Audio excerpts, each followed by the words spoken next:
Bonjour à tous. Cette fois, on se retrouve pour l'épisode 5 sur la stigmatisation du pathos. Souvent, ce qu'on constate, notamment dans les débats à la télévision, etc., c'est qu'il va y avoir une sorte d'opposition entre le logos et le pathos, au détriment du pathos.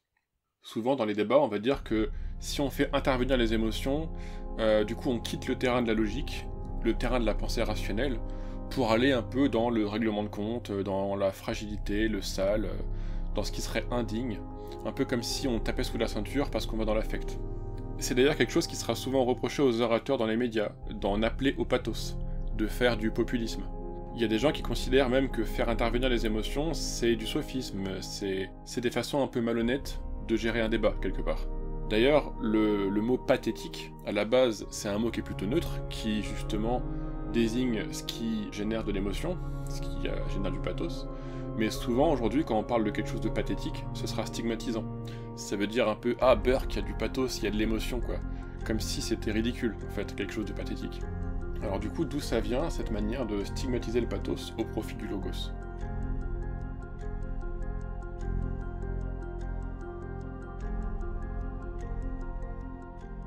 Pour commencer, il faut comprendre que l'esprit humain, c'est pas un truc magique, c'est pas un fantôme dans la machine qui agit selon ses propres lois. L'esprit humain, il est en quelque sorte sécrété par le cerveau.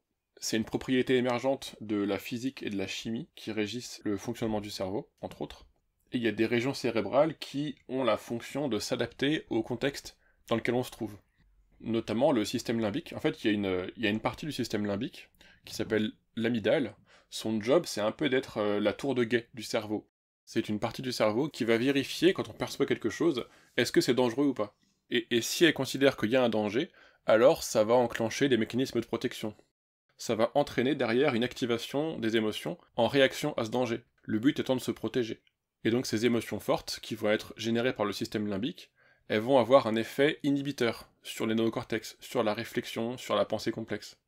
Il va s'agir de simplifier le monde, y compris en utilisant des heuristiques, comme on voyait dans l'épisode 1, pour pouvoir agir et s'adapter à ce contexte de danger. Et du coup de pouvoir protéger ce qui est important pour nous, de protéger nos repères, de protéger nos croyances, etc.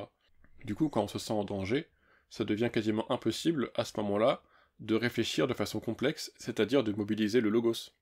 Quand le corps se sent en danger, en fait, le corps considère que c'est pas le moment de réfléchir, que c'est le moment d'agir, dans l'urgence, et du coup d'agir guidé par les émotions, par notre système 1.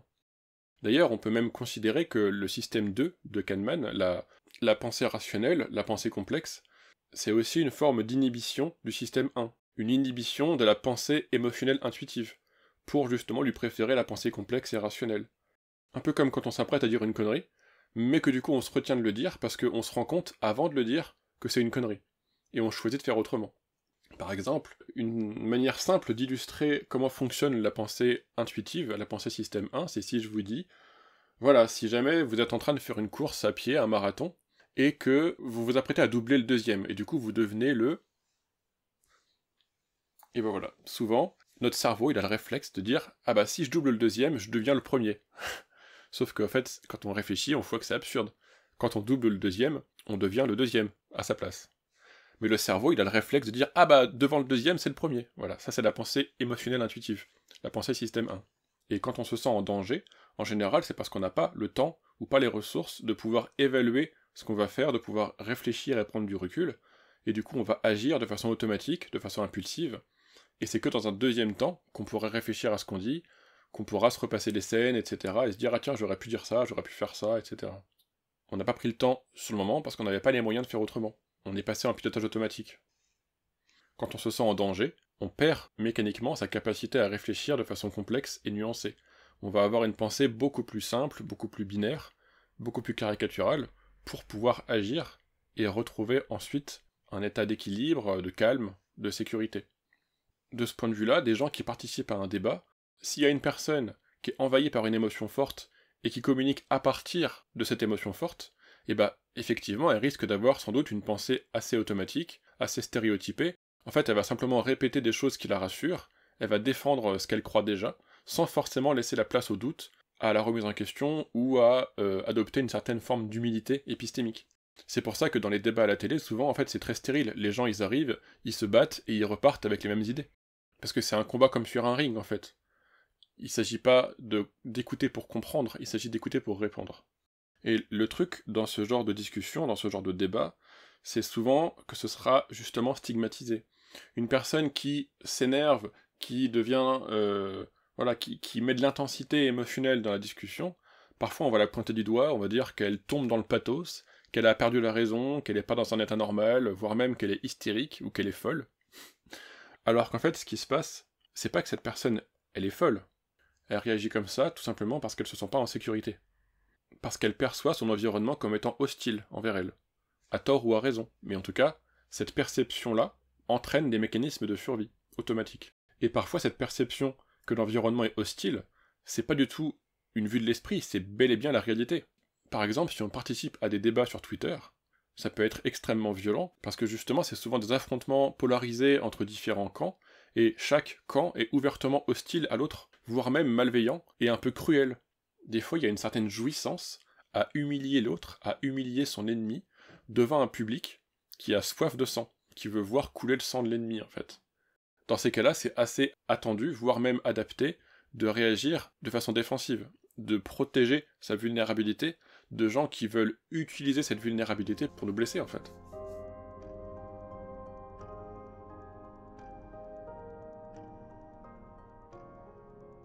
Parfois, on va constater aussi qu'il y a des gens qui sont très identifiés à leur intelligence, qui sont identifiés à leur capacité à penser de façon rationnelle.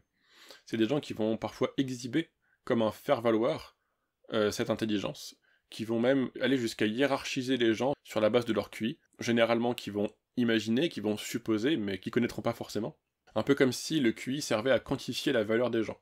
Un peu comme si le logo c'était le seul outil de mesure de l'intelligence humaine. C'est des gens qui vont passer beaucoup de temps à se moquer de ceux qui jugent irrationnels. Ils vont se moquer des croyants, des religieux, des gens qui sont entre guillemets perchés.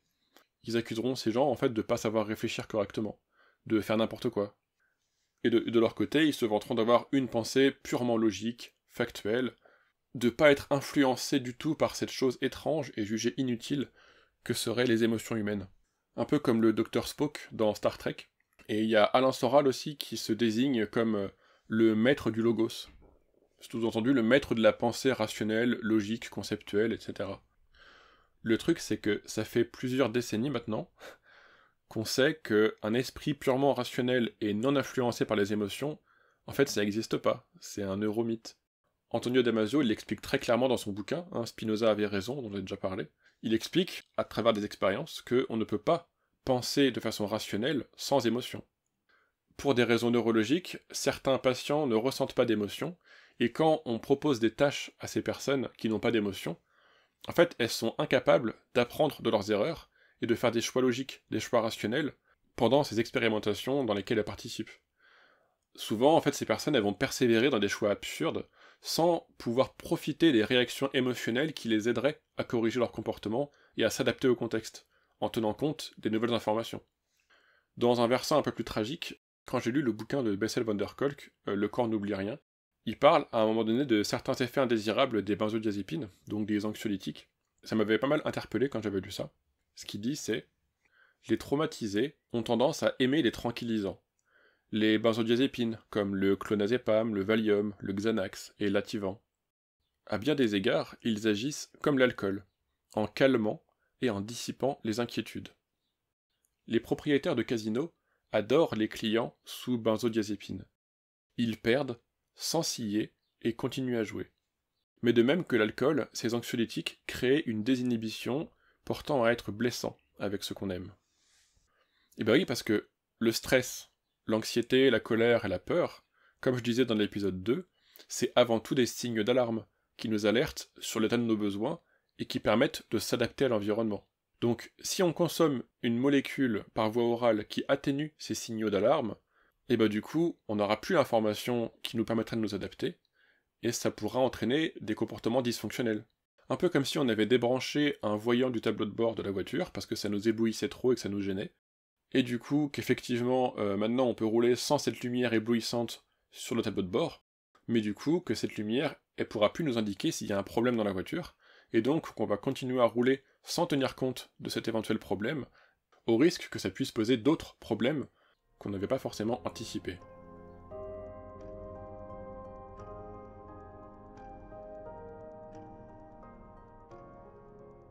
Moi, ce que j'aime bien dire aujourd'hui, par rapport à cette opposition entre logos et pathos, c'est que fondamentalement les deux partent de la même chose. La pensée, c'est de la symbolisation d'affect. C'est-à-dire, on transforme des sensations corporelles en mots. En fait, on ne fait jamais que traduire nos émotions, donc des expériences intérieures, sous forme de mots, pour pouvoir les rendre partageables avec les autres.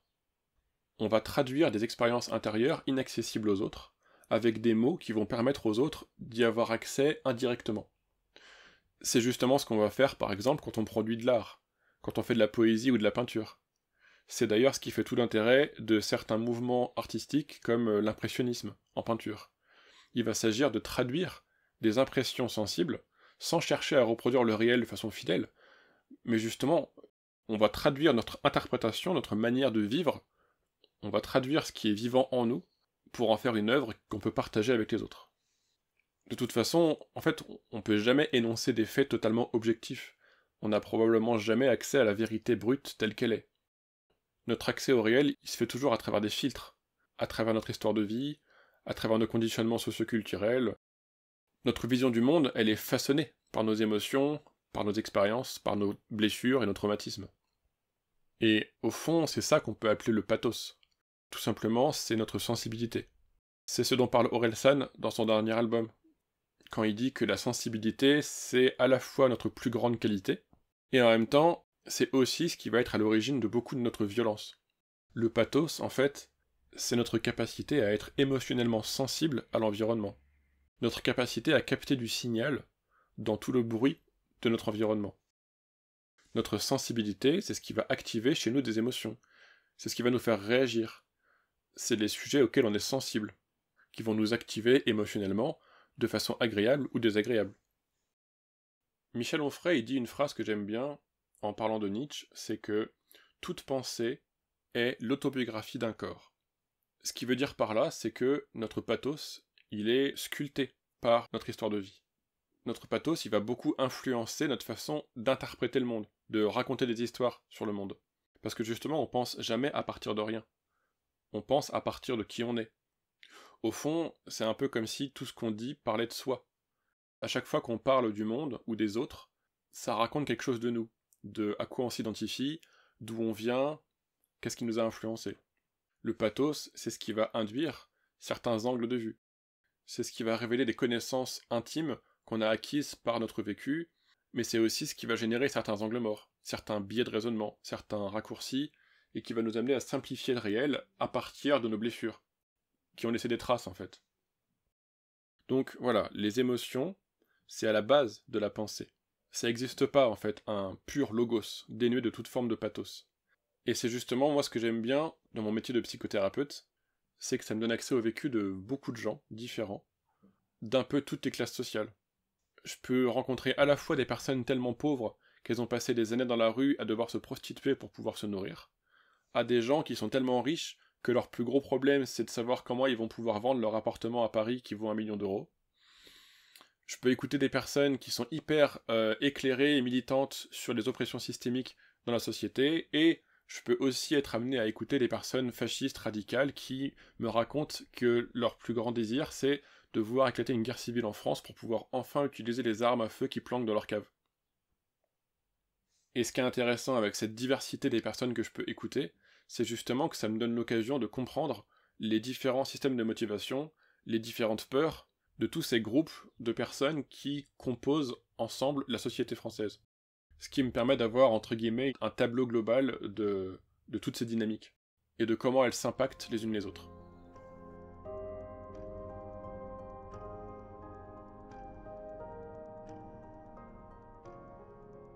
Quand j'étais en master, je me rappelle que j'avais des options qui avaient des noms complètement barbares, je trouvais à l'époque. J'avais une option en master 1 qui s'appelait la neuropsychopathologie cognitive. Ça fait beaucoup de points au Scrabble, je pense. C'est un peu comme s'ils avaient voulu condenser plein de notions différentes dans une même notion. Juste si on prend le concept de pathologie, voilà, on voit bien que rien que dans le mot, pathos, logos, ça signifie un discours sur la souffrance. Et donc voilà, la pathologie, c'est l'étude de la souffrance. Et donc la psychopathologie, c'est l'étude de la souffrance psychique. Évidemment, quand on a une pathologie psychiatrique, c'est qu'il va y avoir de la souffrance, qu'il va y avoir du pathos. C'est le principe d'une pathologie en fait, c'est que ça génère des émotions, ça génère des dysfonctionnements qui font souffrir. Une pathologie psy, c'est quand la place de notre pathos et de nos mécanismes de défense deviennent tellement envahissants que ça va être un handicap, que ça va être une souffrance invalidante en fait. Ça va être quand ces fonctionnements-là, ils vont se cristalliser dans le temps, sur par exemple des années, ce qui pourra prendre la forme d'un syndrome, donc un ensemble de symptômes qui vont être associés à des pathologies connues. Par exemple, certains de ces syndromes, ça pourra générer ce qu'on appelle des troubles de la personnalité.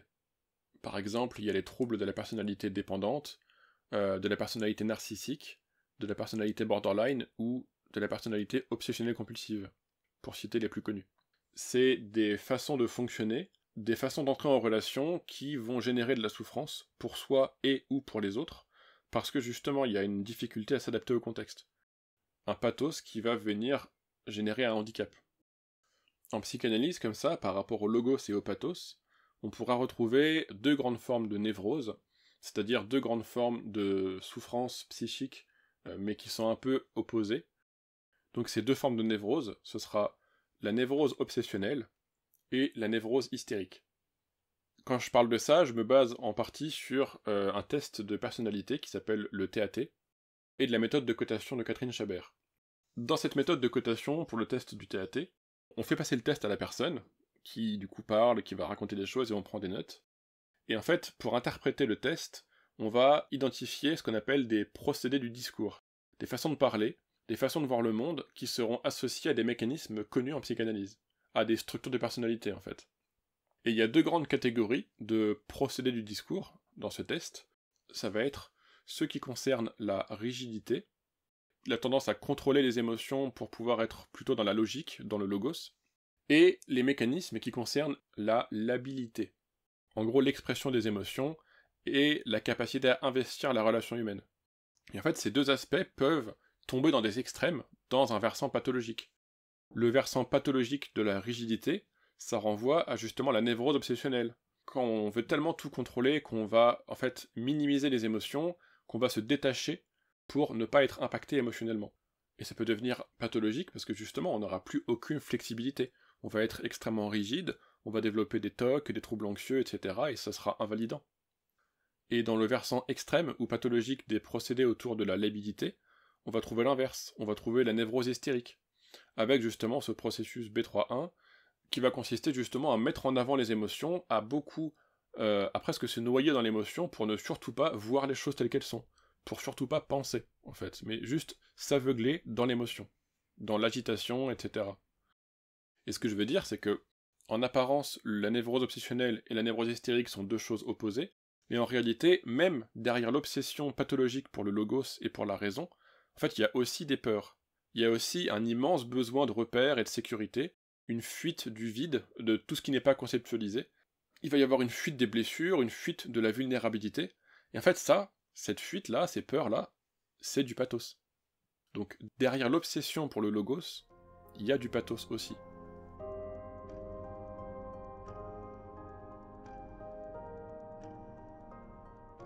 Donc le pathos, cette sensibilité, ça vient en grande partie de notre histoire de vie, de la façon dont notre système nerveux s'est construit. Et en général, le pathos, c'est quelque chose qui va se manifester sous deux grandes formes. Soit à partir de parts de nous qui ont été blessées lors d'un événement de vie difficile, donc c'est des parts de nous blessées qui vont être réactivées par un stimulus, par un déclencheur, un truc qui ressemble de près ou de loin à ce qui nous a blessés. Ça va peut-être faire remonter de la peur, de la colère ou une autre émotion du genre. Par exemple, si quand j'étais petit, il y avait un grand chien noir chez mon oncle qui me faisait peur, et que j'ai jamais travaillé là-dessus, bah peut-être qu'aujourd'hui, quand je vais voir un grand chien noir, automatiquement, de sortie de nulle part, il va y avoir une tension qui va émerger, je vais me mettre à stresser sans savoir pourquoi, mais en fait c'est la réactivation de cette part de moi blessée, cette part qui a eu peur du chien et qui a peut-être été mordue par ce chien quand j'étais petit. Un autre type de manifestation possible du pathos, ça va être au contraire des parts protectrices. ça va être des mécanismes de défense. En général, ce sera des mécanismes un peu immatures, un peu comme un enfant en nous qui veut jouer à l'adulte depuis un état d'immaturité émotionnelle. Le but de ces protecteurs, ce sera soit d'exercer un contrôle sur soi ou sur le monde, ou alors d'apporter du bien-être, de la sécurité, de la détente. Typiquement, les addictions, c'est des manifestations du pathos, des parts protectrices qui cherchent à éteindre une détresse et de vivre du plaisir, du bien-être, etc. C'est une manifestation émotionnelle. C'est un mécanisme de défense. Et donc ces différentes parties de nous, qui portent des fardeaux, qui portent des blessures, elles font partie de ce qu'on appelle notre système intérieur, notre famille intérieure. C'est ces différentes facettes de notre personnalité. Parce que dans le modèle de l'IFS, on considère qu'on a tous un système intérieur. C'est pas uniquement le cas des personnes qui ont un trouble dissociatif de l'identité. Mais ça, j'en parlerai plus en détail par la suite. L'intérêt de cette vision du monde sous forme d'un système intérieur, c'est que ça va rendre possible d'apprendre à voir son pathos, d'apprendre à sentir la présence de ses parts blessées, sans pour autant se prendre pour nos parts blessées, sans pour autant s'identifier à nos blessures. Et c'est ça qui va permettre ensuite de pouvoir plus facilement réguler nos émotions et les appréhender avec un certain recul, pour pas être en pilotage automatique et avoir des comportements impulsifs à chaque fois qu'il y a une émotion qui se manifeste et qui génère du stress. Dans les moments où on n'a pas la possibilité d'entrer en relation avec nos parts blessées, avec notre pathos, ce qui va se passer en général, c'est qu'on va s'identifier à cette part de nous qui est blessée, et en fait on va se comporter comme si on était cette part blessée, avec le même niveau de maturité et de connaissance et de recul que cette part qui a été réactivée. Ça, c'est un truc qui peut s'expliquer par le fait que, dans le système nerveux, les souvenirs traumatiques, ce qu'on appelle les mémoires traumatiques, elles sont un peu à part par rapport à la mémoire normale. Elles sont pas stockées de la même façon, en fait. C'est un peu comme si on avait la mémoire autobiographique, donc c'est la mémoire de nos souvenirs, etc., de notre histoire de vie. Et en fait, les mémoires traumatiques, elles sont un peu comme dans des bulles temporelles, figées, qui fait qu'il y a des parts de nous qui sont bloquées dans ce souvenir, et qui sont enfermées dans le souvenir traumatique. Et c'est ça qui fait que, quand on est réactivé dans un traumatisme, quand le passé, il envahit le présent, et ben du coup, on va se retrouver à régresser temporairement au stade de la part de nous blessée qui a été réactivée, la part de nous qui est figée dans le souvenir traumatique. Si je reprends l'exemple du chien noir de tout à l'heure, ben voilà, si j'ai un traumatisme parce que ce chien m'a mordu quand j'avais 8 ans, ben peut-être que si je revois un chien noir dans la rue, je vais être réactivé dans ce traumatisme, sans pouvoir l'accueillir avec le recul, et du coup je vais me comporter temporairement comme un enfant de 8 ans. Je vais avoir des réactions émotionnelles d'enfant de 8 ans, des croyances d'enfant de 8 ans. Et du coup, peut-être que je vais, je sais pas, être paralysé, je vais partir en courant, peut-être que je vais me cramponner à une personne à côté de moi. En fait, notre réaction à ce moment-là, elle n'est pas liée à ce qui se passe ici et maintenant, dans le réel. C'est une réaction qui sera liée au traumatisme, à la blessure du passé, à notre pathos.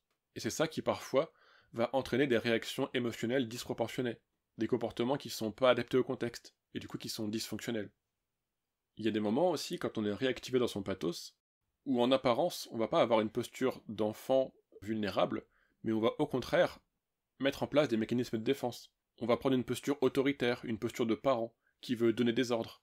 Un peu comme si on avait introjecté des comportements qu'on a soi-même subis par le passé, et qu'on aura parfois le réflexe de reproduire par mimétisme. Un peu comme un enfant qui a été grondé par ses parents, et qui va se mettre à gronder ses poupées en disant la même chose que ce que ses parents lui ont dit. En fait, il reproduit le schéma parce qu'il l'a introjecté. Et le truc, c'est qu'à l'âge adulte, c'est plus forcément à des poupées qu'on va s'en prendre, ça peut être à des collègues, à des amis, des gens sur qui en fait on va reproduire les mêmes types de comportements violents qu'on a subis quand on était enfant et qui nous ont blessés. Et c'est aussi ça le pathos.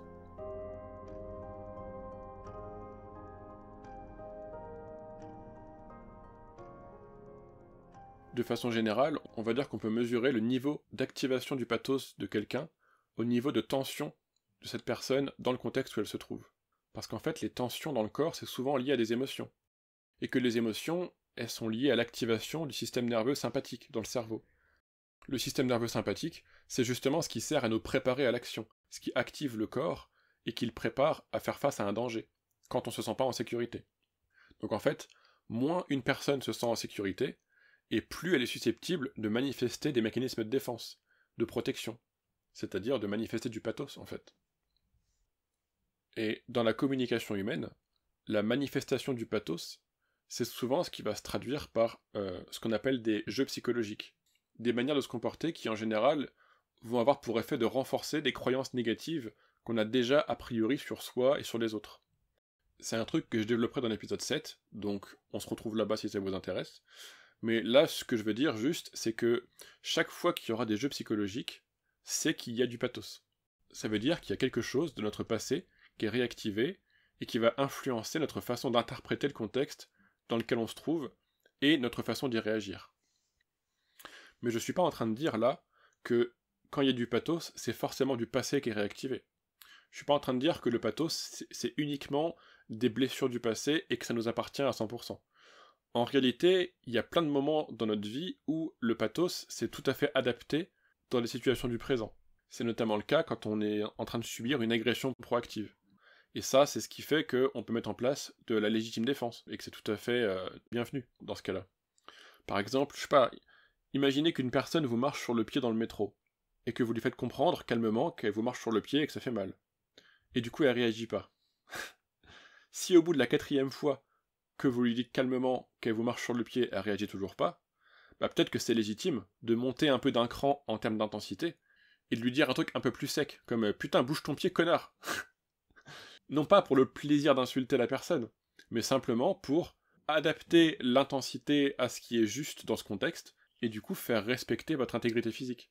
Du coup, c'est pas une réaction disproportionnée là, c'est une réaction adaptée au contexte, dans lequel on vous marche dessus, et où la méthode calme, elle permet pas de vous protéger. Et du coup, vous êtes obligé, vous êtes contraint par le contexte, à devoir monter d'un cran l'intensité. Et donc c'est tout à fait fonctionnel en fait à ce moment-là.